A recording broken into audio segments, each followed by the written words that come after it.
اهلا بيكم يا شباب، فيديو جديد من دوره فلاتر. النهارده هنكمل بناء النوتس اب. طبعا احنا المره اللي فاتت كنا خلاص انتهينا من بناء الكالرز ليست فيو زي ما انت شايف، ومنظرها لطيف وكل حاجه.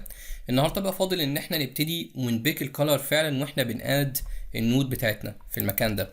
فطبعا خلي بالك في نقطه مهمه جدا، ان انت عندك بما انك انت عامل ريفاكتور للكود بتاعك، فحاليا الليست فيو بتاعتك موجوده في مكان تاني اصلا، يعني موجوده في المكان ده، والكالر اللي انت بتختاره بالفعل موجود في حته تانية. هو موجود هنا، الكالر بتاعك عايش في المكان ده.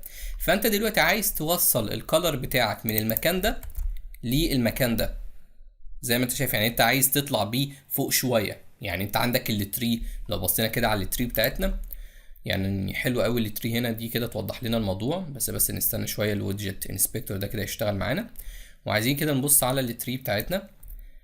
فانا عايز ابص على البوتوم شيت بتاعي، يعني كده تعال ندور عليه. نوتس ليست فيو، لا احنا عايزين نبص على البوتوم شيت اهو. ادي البوتوم شيت بتاعنا، ادي الكولوم اهو. لو تلاحظ الكولوم في الليست فيو، الليست فيو فيها مجموعه حاجات، تمام؟ منها ايه؟ منها الليست فيو الفعليه بتاعتنا، هي ما هي عايشه في مكان تاني اساسا. فبالتالي انا محتاج اطلع الكالر من المكان ده، اوديه لمين؟ اوديه للفورم بتاعي عشان اقدر استخدمه. فطبعا دي نقطه يعني ليها اكتر من طريقه، بس في بعض الطرق مش كلين خالص ان انت تعملها. فانا هتكلم معاك مع ابسط طريقه ممكن نستخدمها. مش احنا عندنا اد نوت كيوبت، والكيوبت ده بالفعل المفروض ان هو يهندل كل حاجه في اضافه النوت. طب ما بما ان انا عندي متغير مثلا مش عارف اكسسه من مكان معين، يعني انا بالفعل محتاجه في الاد نوت كيوبت عشان اشتغل عليه، بس مش عارف ابعته للفورم اللي بستخدمه عشان اضيف البيانات. طب خلاص، ما تخلي الكالر بتاعك يعيش هنا، يعني خليه يعيش جوه الاد نوت كيوبت. ايه المشكله في ان انت تنشئ متغير هنا تسميه كالر، ويبقى الكالر اللي انت محتاج تضيفه فعلا. تعالى نمبورت الماتيريال بس كده. طبعا تعال نخليه نلابل عشان مش هنستقبله جوه الكونستراكتور اكيد. وبسهوله جدا لما يجي يبيك الكالر هنا، كل اللي انت محتاج تعمله ان انت تضيفه في المكان ده. طب وبعدين ممكن لما تيجي تستقبل النود بتاعتك في المكان ده، اقول له خلي بالك انا عايز النود اللي جايه لي دي اكسس الكالر بتاعها واديله الفاليو اللي موجوده هنا. بس كده خلاص. طبعا هتلاقيه هو مديك ايرور هنا، لان الكالر طبعا اللي معاك ده مش انتجر اساسا، فانت ممكن تحوله لانتجر عن طريق ان انت تقول فاليو كده وخلاص.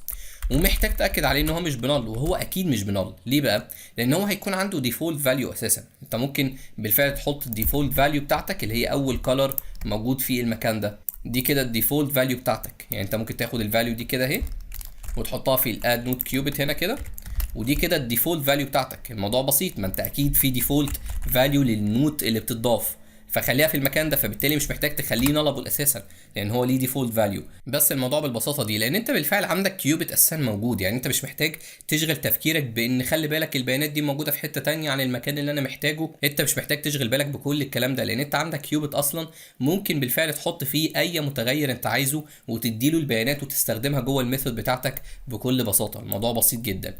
وزي ما انت شايف انا كده مش هغير حاجه اساسا في الفورم بتاعي ده. انا هروح على الكالرز ليست فيو هنا في المكان ده، وكل اللي انا محتاج اعمله ان كل مره بضيف اندكس جديد ابعت كالر جديد.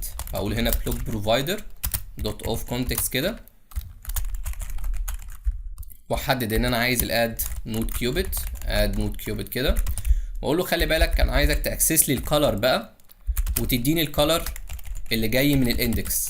كالرز كده اهو، هات لي الاندكس، وطبعا ما تنساش تقول له فاليو. بس كده خلاص، فانت كده بتابديت الكالر اللي موجود هناك. الموضوع بالبساطه دي. تعالى كده نشوف هو مديني ايرور ليه. هو طبعا هو هنا مديني ايرور لان انا الكالر ده كالر عادي وبحوله هنا الانتجر، فانا بالتالي مش محتاج ابعت له الانتجر بتاعه هنا. كنت ممكن اخليه هناك انتجر وابعت له الانتجر هنا على طول، بس خلاص مش مشكله، انا كده كده بحوله هنا اهو. لو انت مش عايز تعمل الخطوه دي هنا وعايز تعملها هنا مفيش ازمه، اللي يريحك كل واحد، تمام؟ بس كده زي ما انت شايف الموضوع بسيط جدا.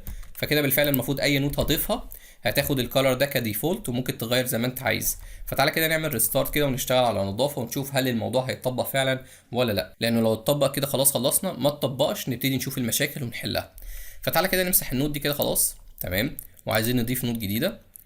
تعالى كده نقول فلاتر ديفلوبر،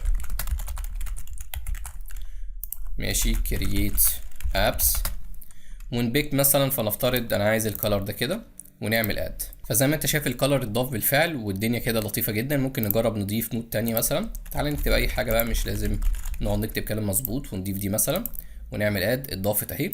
فزي ما انت شايف كده بالفعل خلصنا الجزئيه دي. كده يكون الفيديو ده انتهى، واستناك الفيديو الجاي ان شاء الله، ومع السلامه.